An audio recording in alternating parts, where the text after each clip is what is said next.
Hello friends, एक बार फिर से स्वागत है आप सभी का मेरे इस यूट्यूब चैनल में। तो उम्मीद करती हूँ आप सभी बढ़िया होंगे। तो पिछले कई एक्सेल की वीडियो में हम लोगों ने बहुत सारे फंक्शन के फॉर्मूले के बारे में पढ़ा था। इस बार भी हम उसी तरह कुछ फॉर्मूलों को जानेंगे। तो चलिए वीडियो स्टार्ट करते हैं।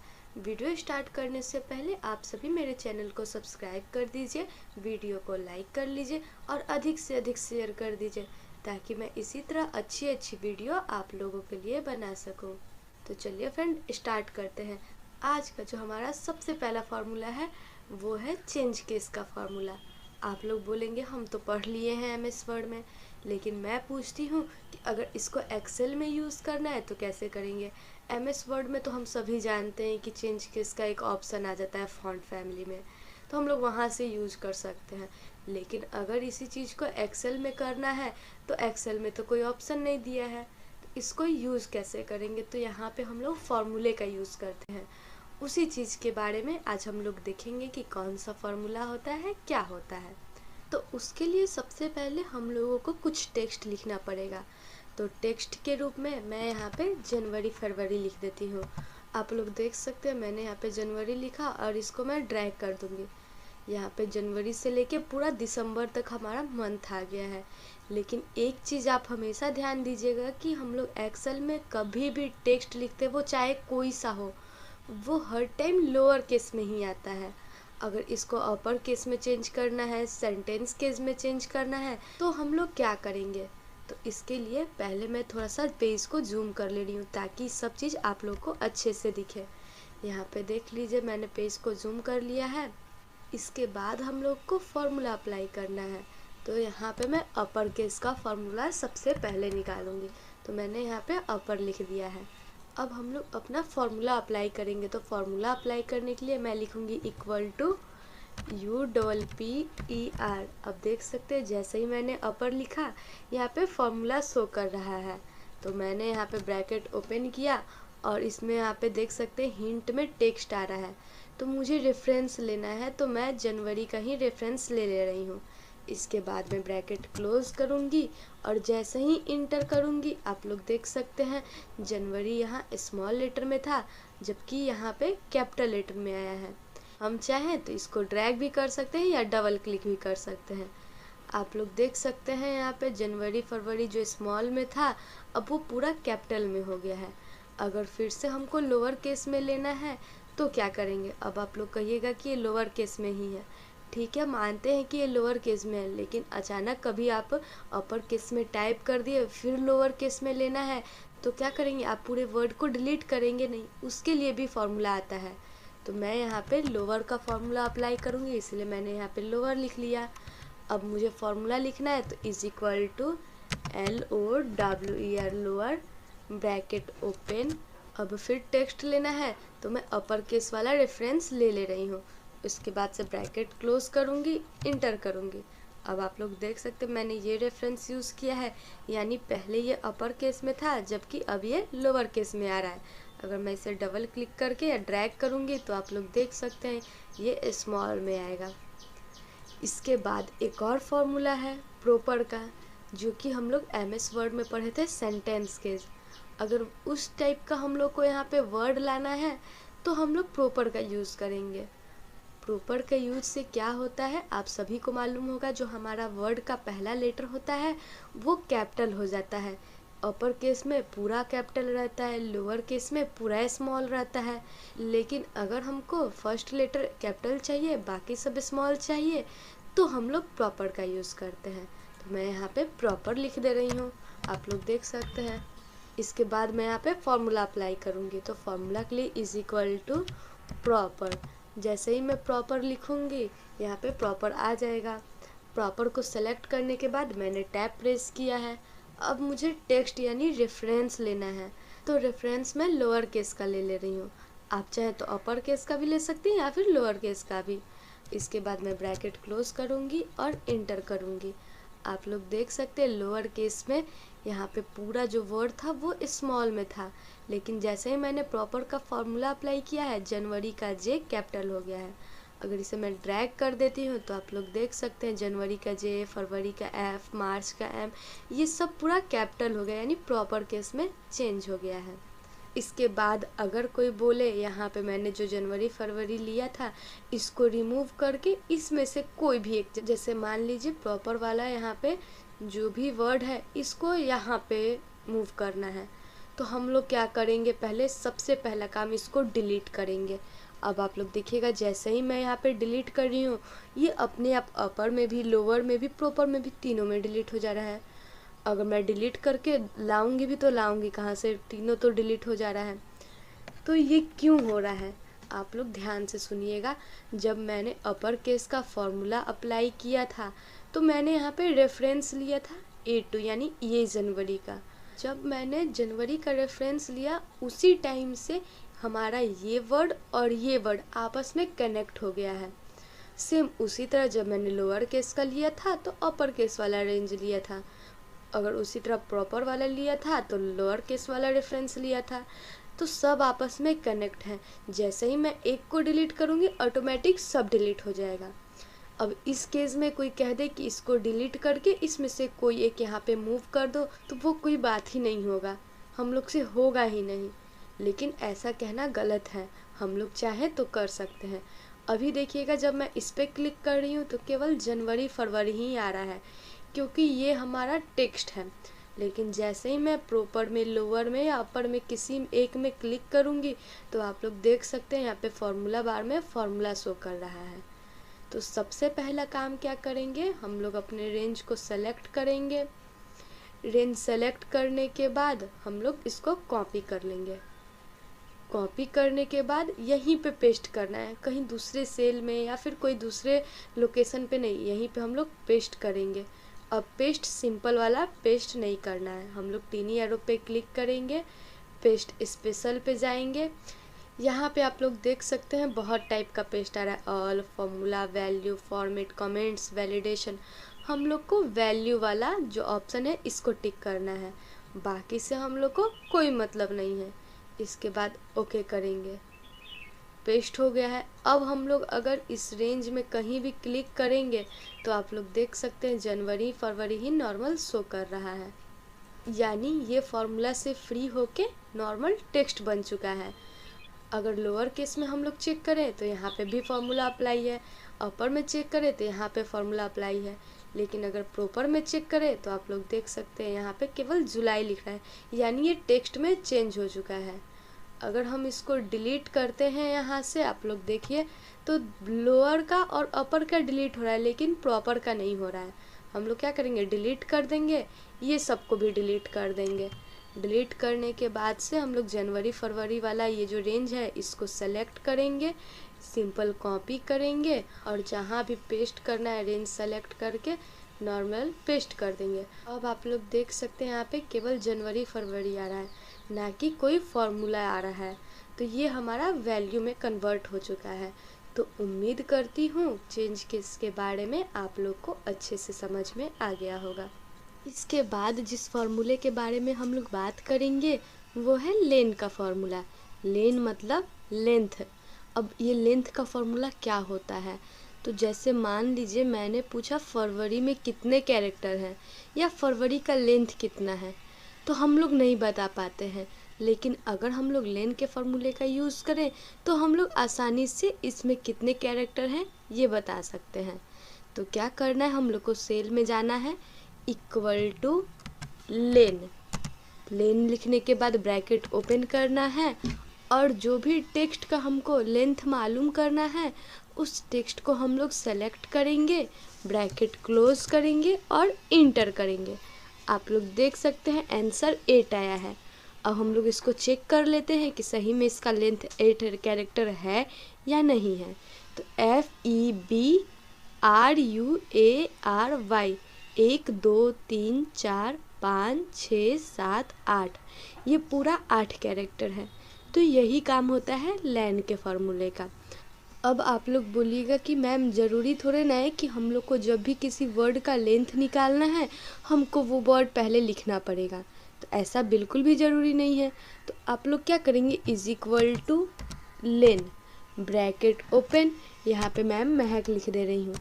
महक लिखने के बाद से हम लोग ब्रैकेट क्लोज करेंगे और इंटर करेंगे। यहाँ पे एरर शो कर रहा है, लेकिन ऐसे ही हम लोग फरवरी के निकालने थे, निकलना चाहिए। तो ये गलत प्रोसेस है, हम लोग इसको डिलीट कर लेंगे। अगर आप लोग को वैसा वर्ड लेना है जो कि यहाँ पे टाइप नहीं है, तो उसके लिए हम लोग यूज़ करते हैं is equal two lane, bracket open. अब डबल इन्वर्टेड कॉमा में हम वो वर्ड को लिखेंगे। आप लोग देख लीजिए, डबल इन्वर्टेड कॉमा में मैंने उस वर्ड को लिखा, ब्रैकेट क्लोज करूँगी और इंटर करूँगी। जैसे ही मैंने इंटर किया, यहाँ पे 5 आ रहा है, यानी महक का लेंथ 5 है, उसमें 5 कैरेक्टर है। इसी तरह आप चाहें तो किसी भी वर्ड का लेंथ मालूम कर सकते हैं। तो ये भी फॉर्मूला आप लोग को अच्छे से समझ में आ गया होगा। इसके बाद जिस फॉर्मूले के बारे में हम लोग बात करेंगे वो हमारा इवन और ऑड का है। तो उस फॉर्मूले को बताने के लिए मैं आप लोग को एक दूसरे सीट में लेके चलती हूँ। इसको थोड़ा सा मैं जूम कर ले रही हूँ ताकि आप लोग को अच्छे से दिखे। यहाँ पे आप लोग देख सकते हैं नंबर, डिवाइज़र, रिमाइंडर, ऑड या इवन। यहाँ पे मैंने नंबर में कुछ नंबर दिए हैं, डिवाइज़र में मैंने 2 दिया है। अब अगर कोई आप लोग को पूरा नंबर दे दे और पूछे कि कौन कौन सा इवन है, कौन ऑड है, तो हम लोग नॉर्मली क्या करेंगे, 58 के बगल में इवन लिख देंगे, 75 के बगल में ऑड लिख लेंगे। इसी तरह हम लोग टाइप करते जाएंगे। लेकिन हम लोग एक्सेल यूज़ कर रहे हैं तो अधिकतर काम हम लोग को फॉर्मूले से करना पड़ता है। तो क्या करना है, हम लोग सबसे पहले उसमें 2 से डिवाइड करेंगे। तो मैंने डिवाइड करने का फॉर्मूला आप लोग को पिछले वीडियो में बताया था, मोड और क्वेश्चन का। तो हम लोग यहाँ पे मोड फॉर्मूले का यूज़ करेंगे। आप लोग देखिएगा, is equal to mod, bracket open. अब हम लोग को अपना नंबर वाला ये सेल सेलेक्ट कर लेना है, कॉमा देना है और इसके बाद डिवीज़र यानी 2 वाला सेल सेलेक्ट कर लेना है, ब्रैकेट क्लोज करना है और इंटर करना है। अब आप लोग देखिएगा 0 आ गया, यानी जब हम लोग 58 को 2 से डिवाइड करेंगे तो रिमाइंडर इसका 0 आएगा। इसी तरह मैं यहाँ पे ड्रैग कर ले रही हूँ जिससे पूरा का रिमाइंडर शो कर रहा है। अगर मुझे इस तरह बोला जाए निकालने के लिए तो हम लोग को दिक्कत होगा, लेकिन अगर रिमाइंडर निकाल लेंगे तो बहुत आसानी होगा कि जो 2 से कट गया यानी रिमाइंडर जिसका 0 आया वो हमारा इवन है और जिसका रिमाइंडर 1 आया वो हमारा ऑड है। अब हम लोग बढ़ते हैं फॉर्मूले की ओर और हम लोग फॉर्मूला अप्लाई करेंगे। तो फॉर्मूला अप्लाई करने के लिए हम लोग इस सेल में आएंगे और यहाँ पे एक फॉर्मूला है इफ़ का। तो हम लोग इफ़ का फॉर्मूला लगाएंगे, is equal to if, bracket open. अब यहाँ पे आप लोग देख सकते हैं लिख रहा है logical text, if value true, if value false. तो हम लोग को ये फिल करना पड़ेगा। ब्रैकेट ओपन करने के बाद से हम लोग ये वाला रेंज सेलेक्ट कर लेंगे। इसके बाद से हम लोग लिखेंगे कि अगर हमारा D7 बराबर हुआ 0 के, कॉमा देंगे, डबल इन्वर्टेड कॉमा में हम लोग इवन लिखेंगे। पहले मैं यहाँ पे फॉर्मूला इंटर कर रही हूँ, उसके बाद से आप लोग को मैं बता दूंगी। कॉमा देंगे, फिर डबल इन्वर्टेड कॉमा में ऑड लिखेंगे।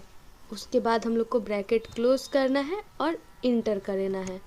अब देख सकते हैं यहाँ पे इवन शो कर रहा है, लेकिन अब ये नहीं समझ में आया कि हम लोग फार्मूला कैसे अप्लाई किए, क्योंकि हर फार्मूला के पीछे कोई ना कोई मेथड होता है। इस फार्मूला का मेथड हम लोग को समझ में ही नहीं आया, तो हम लोग उस फार्मूला का मेथड को अच्छे से समझते हैं। यहाँ पे आप लोग देखिएगा इज इक्वल टू इफ़, यदि हमारा D7 यानी ये वाला सेल 0 के बराबर होगा तो इवन होगा, अगर ऐसा नहीं हुआ तो ऑड होगा। क्योंकि आप लोग देख सकते हैं यहाँ पे 0 के अलावा कोई नंबर नहीं है, केवल 1 ही है। अगर 0 हुआ तो इवन, अगर 1 हुआ तो ऑड। यही हमारा इस फॉर्मूले का मेथड है। इंटर करेंगे, इसके बाद से हम लोग फार्मूला को यहाँ पे ड्रैग कर लेंगे। अब आप लोग देखिएगा जिसका रिमाइंडर 0 है वो इवन है। ये तो हमारा निकल के आ गया कि कौन इवन है कौन ऑड है, लेकिन हम लोग को चेक करना है कि सही में ये नंबर जो है इवन और ऑड है या नहीं। तो यहाँ पे देख सकते हैं 58 है, इवन है, सही है। 75 जो है ऑड है, 57 ऑड है, 68 इवन है, 35 ऑड है। यहाँ पे आप लोग देख सकते हैं सबका ऑड या इवन निकल के शो कर रहा है। तो इस फॉर्मूले का यूज़ करके हम लोग आसानी से इवन और ऑड नंबर को मालूम कर सकते हैं। तो उम्मीद करती हूँ ये भी आप लोग को अच्छे से समझ में आ गया होगा। इसके बाद हम लोग जिस फार्मूले के बारे में बात करेंगे वो हमारा एबीएस का फार्मूला है। अब एबीएस के फार्मूले का क्या काम होता है, तो इसको समझने के लिए पहले हम यहाँ पे कुछ निगेटिव नंबर ले रहे हैं। आप लोग देख सकते हैं यहाँ पे, आप लोग देखिएगा मैंने यहाँ पे कुछ निगेटिव नंबर ले लिया है। अगर कोई कह दे कि ये निगेटिव नंबर जो है इसको पॉजिटिव में चेंज करो, तो यहाँ पे लोग दो तरह का काम करेंगे। या तो इसको पूरा कट करके फिर से पॉजिटिव नंबर टाइप करेंगे, या फिर यहाँ पे आके माइनस हटाते जाएंगे।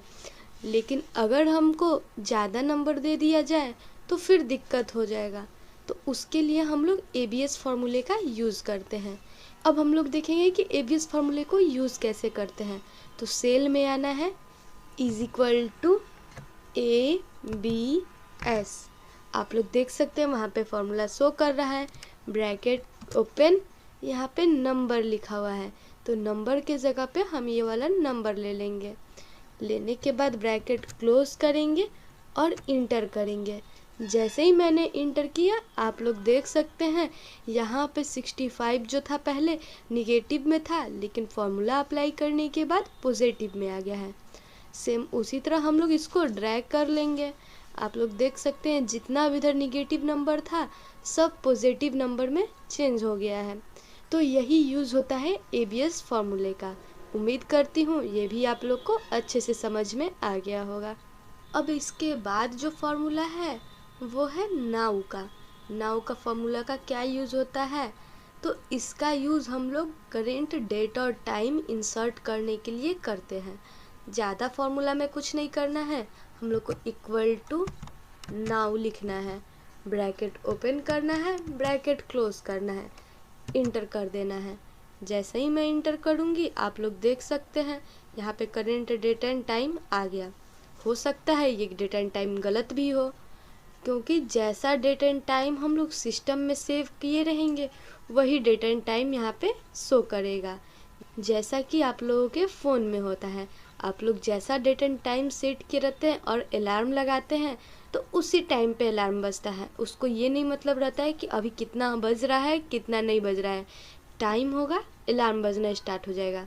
सेम उसी तरह यहाँ पे जो भी डेट आपके सिस्टम में रहेगा वो इंसर्ट होके आ जाएगा, वो चाहे गलत हो या फिर सही हो।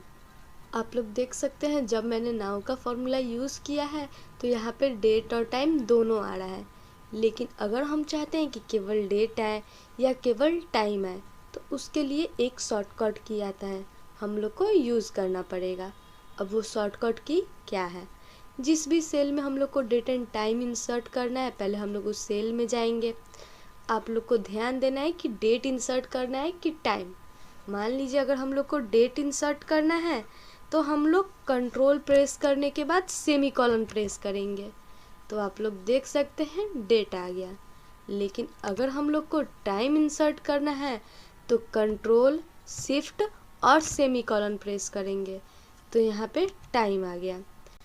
एक बात का और ध्यान दीजिएगा कि अगर हम लोग नाउ का फॉर्मूला यूज़ करके डेट एंड टाइम इंसर्ट करते हैं तो जैसे जैसे टाइम चेंज होगा डेट चेंज होगा, यहाँ पे भी वो चेंजिंग शो करेगा।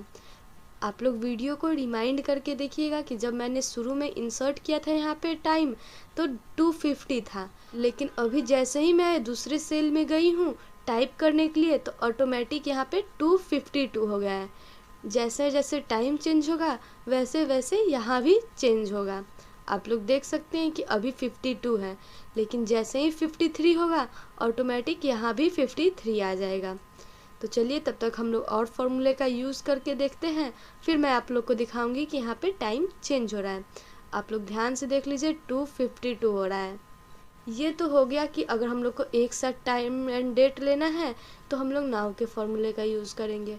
केवल डेट लेना है तो कंट्रोल के साथ सेमीकोलन, अगर टाइम लेना है तो कंट्रोल शिफ्ट सेमीकोलन। लेकिन अगर हम लोग को डेट एंड टाइम साथ में लेना है फॉर्मूले का यूज़ करके नहीं, शॉर्टकट की का यूज़ करके। तो यहाँ पे हम लोग कोई एक सेल सेलेक्ट करेंगे, कंट्रोल के साथ सेमी कॉलन, फिर स्पेस देंगे, कंट्रोल शिफ्ट सेमी कॉलन, इसके बाद इंटर कर देंगे। तो आप लोग देख सकते हैं यहाँ पे भी डेट एंड टाइम साथ में आया। अब आप लोग देखिएगा कि जब मैंने नाउ का फॉर्मूला यूज़ किया है तो यहाँ पे टाइमिंग जो है चेंज हो रहा है, 2:57 हो गया।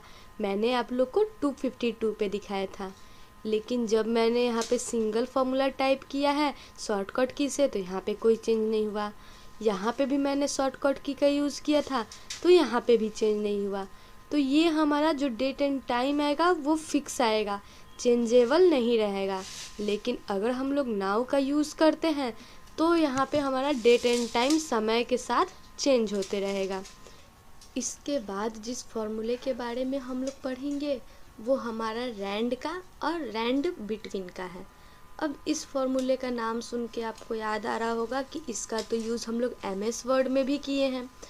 MS वर्ड में हम लोग किस लिए यूज़ करते थे, तो कुछ पैराग्राफ्स टेक्स्ट वगैरह लेने के लिए। लेकिन इसका यूज़ एक्सेल में क्या होता है, तो यही हम लोग जानेंगे कि रैंड बिटवीन का एक्सेल में क्या यूज़ होता है। तो इसको बताने के लिए मैं आप लोग को एक दूसरे सीट में लेके चलती हूँ। आप लोग मान लीजिए कि आप लोग को कोई बोल दे कि नंबर टाइप करो, या मैं अभी आप लोग को फॉर्मूला जो बता रही थी उसमें कुछ नंबर अपने से टाइप कर रही थी। लेकिन अगर कोई कह दे कि बहुत ज़्यादा नंबर, मान लीजिए 150 से 200 नंबर टाइप करना है, तो हम लोग को ज़्यादा टाइम लगेगा। लेकिन अगर हम लोग रैंड और रैंड बिटवीन का यूज़ जानते हैं तो हम लोग आसानी से कुछ नंबर टाइप कर सकते हैं। MS वर्ड में हम लोग वर्ड टाइप कर सकते थे, MS एक्सेल में हम लोग नंबर टाइप कर लेंगे। लेकिन रैंड और रैंड बिटवीन दो अलग अलग फार्मूला है, दोनों से ही नंबर टाइप होता है, लेकिन दोनों में अंतर क्या है। तो अगर हम लोग रैंड का फार्मूला यूज़ करेंगे तो हम लोग केवल 0 से लेके 1 के बीच में जितना नंबर आता है 0.1, 0.2, 0.25, 0.26, 0.85 ये सब नंबर हम लोग टाइप कर सकते हैं। लेकिन अगर हम लोग रैंड बिटवीन का यूज़ करें तो हम लोग कोई दो नंबर के बीच का नंबर ले सकते हैं। तो चलिए एक एक करके हम लोग दोनों फार्मूलों को समझेंगे। सबसे पहले मैं आप लोग को रैंड का फार्मूला बताऊंगी। तो हम लोग को क्या करना है, इज इक्वल टू रैंड। हम लोग रैंड लिखेंगे, ब्रैकेट ओपन करेंगे, ब्रैकेट क्लोज करेंगे, इंटर करेंगे। आप लोग देख सकते हैं ये 0 से ज़्यादा है और 1 से कम है। अगर हम इसी को ड्रैग कर दें तो जितना भी नंबर आएगा सब 1 से छोटा होगा और 0 से बड़ा होगा। लेकिन इसमें आप लोग देखिएगा एक चीज़ गलत होता है। मान लीजिए हम लोग यहाँ पे कुछ नंबर टाइप कर लिए और फिर अगर कैलकुलेशन करना स्टार्ट किए तो हम लोग इस नंबर के बेस पे कैलकुलेशन करेंगे। लेकिन इसमें क्या दिक्कत है कि अगर हम कुछ वर्ड टाइप किए या कुछ नंबर टाइप किए, जैसे ही इंटर करेंगे आप लोग देखिएगा ऑटोमेटिक पूरा नंबर चेंज हो जा रहा है। तो फिर ये दिक्कत हो जाएगा, क्योंकि कैलकुलेशन को तो हम लोग पहले वाले नंबर को लेके किए थे, फिर नंबर चेंज हो रहा है तो दिक्कत होगा। तो उसके लिए हम लोग को एक काम करना है। क्या करना है कि हम लोग सेलेक्ट करेंगे, कॉपी करेंगे, कॉपी करने के बाद हम लोग पेस्ट पे जाएंगे। मैंने आप लोग को इस फॉर्मूले के बारे में चेंज केस में भी बताया था कि हम लोग इसको पेस्ट स्पेशल से यहाँ पे वैल्यू में चेंज करेंगे। अभी आप लोग देख सकते हैं कि ये फॉर्मूला शो कर रहा है, लेकिन जैसे ही हम लोग पेस्ट स्पेशल पे जाएंगे, पेस्ट स्पेशल के ऑप्शन पे जाने के बाद यहाँ से वैल्यू को टिक करेंगे और ओके करेंगे। अब आप लोग देख सकते हैं जब भी मैं नंबर पे क्लिक करूँगी यहाँ पे नंबर शो कर रहा है, यानी अब ये नंबर में चेंज हो गया है। अब ये कभी भी चेंज नहीं होगा। देखिए यहाँ पे मैं कुछ वर्ड या कुछ नंबर लिखती हूँ, इंटर करती हूँ तो वो फिक्स हो गया, यानी वैल्यू में चेंज हो गया है। ये तो रहा हमारा रैंड का फॉर्मूला। अगर कोई पूछे आपसे कि रैंड के फॉर्मूला का यूज़ क्या होता है तो हम लोग नॉर्मली जवाब देंगे कि रैंड के फॉर्मूले का यूज़ करके हम लोग 0 से लेके 1 के बीच में कोई भी नंबर इंसर्ट कर सकते हैं। लेकिन रैंड बिटवीन के फॉर्मूले का क्या यूज़ होता है, तो हम लोग किसी एक सेल को सेलेक्ट करेंगे, इज इक्वल टू रैंड जैसे ही मैं आर ए लिखूँगी यहाँ पे देख सकते हैं रैंड बिटवीन का फॉर्मूला शो कर रहा है। इसको सेलेक्ट करके टैब कर देंगे, यहाँ पे फॉर्मूला आ गया। अब आप लोग यहाँ पे सिंटेक्स में देखिएगा, बॉटम है कॉमा टॉप है, इसका क्या मतलब होता है। तो आप लोग रैंड में देखे होंगे कि ऑटोमेटिक वो 0 और 1 के बीच का नंबर देता है, लेकिन रैंड बिटवीन में हम लोग को नंबर डालना रहता है कि इसी दो नंबर के बीच में ही यहाँ पे नंबर इंसर्ट हो। तो देखिए यहाँ पे मैं 3 लिख दे रही हूँ, कॉमा दे के 10 लिख दे रही हूँ। 10 लिखने के बाद से ब्रैकेट क्लोज करूँगी और इंटर करूँगी। अब आप लोग देखिएगा 7 आया। इसको मैं चाहे कितना दूर भी ड्रैग कर लूँ, यहाँ पे 3 और 10 के बीच में ही नंबर शो करेगा। इसमें भी सेम वही दिक्कत है कि अगर हम लोग कुछ भी यहाँ पे टाइप करके इंटर करते हैं तो ये चेंज हो जाता है नंबर अपने आप। सेम इसी को हमको वैल्यू में चेंज करना है तो पेस्ट स्पेशल का यूज़ करेंगे। अभी मैं किसी नंबर पे क्लिक करती हूँ तो यहाँ पे देखिए फॉर्मूला शो कर रहा है, लेकिन जैसे ही मैं इसको सेलेक्ट करूँगी, कॉपी करूँगी, पेस्ट पे जाके पेस्ट स्पेशल पे जाके वैल्यू पे टिक करके ओके करूँगी और इसके बाद से अगर मैं कहीं भी कुछ लिख के इंटर करूँगी तब आप लोग देखिएगा ये नंबर चेंज नहीं होगा। अब किसी भी नंबर को मैं सेलेक्ट करके देखूँगी तो यहाँ पे फॉर्मूला नहीं शो करेगा, वो नंबर शो करेगा, यानी जितना भी हमारा फॉर्मूला था वो सब वैल्यू में कन्वर्ट हो चुका है। अब रहा बात कि रैंड बिटवीन के फॉर्मूले का यूज़ का मतलब क्या ही ज़रूरत पड़ता है। अगर हम लोग कोई मार्कशीट बनाते हैं, अगर नॉर्मली प्रैक्टिस करने के लिए तो हम लोग को नंबर टाइप करना पड़ता है और नंबर टाइप करने में हम लोग को काफ़ी समय लगता है, लेकिन अगर हम लोग रैंड बिटवीन के फॉर्मूले का यूज़ करें तो वो काम आसानी से कर सकते हैं। या ज़रूरी नहीं है कि केवल मार्कशीट बनाने में ही, रैंडम भी अगर हम लोग को कोई नंबर चाहिए तो हम लोग रैंड बिटवीन का यूज़ कर सकते हैं। तो उम्मीद करती हूँ रैंड और रैंड बिटवीन फॉर्मूले के बारे में आप लोग को अच्छे से समझ में आ गया होगा। और इसी के साथ मैं आज का वीडियो समाप्त करती हूँ। फिर से मिलेंगे हम लोग नेक्स्ट वीडियो में और कुछ नए फॉर्मूलों के साथ। तब तक आप लोग बने रहिए हमारे चैनल पे। अगर हमारा वीडियो अच्छा लगा तो चैनल को सब्सक्राइब कीजिएगा, वीडियो को लाइक कीजिएगा और अधिक से अधिक शेयर कीजिएगा ताकि मैं आप लोग के लिए इसी तरह अच्छी अच्छी वीडियो बनाती रहूँ।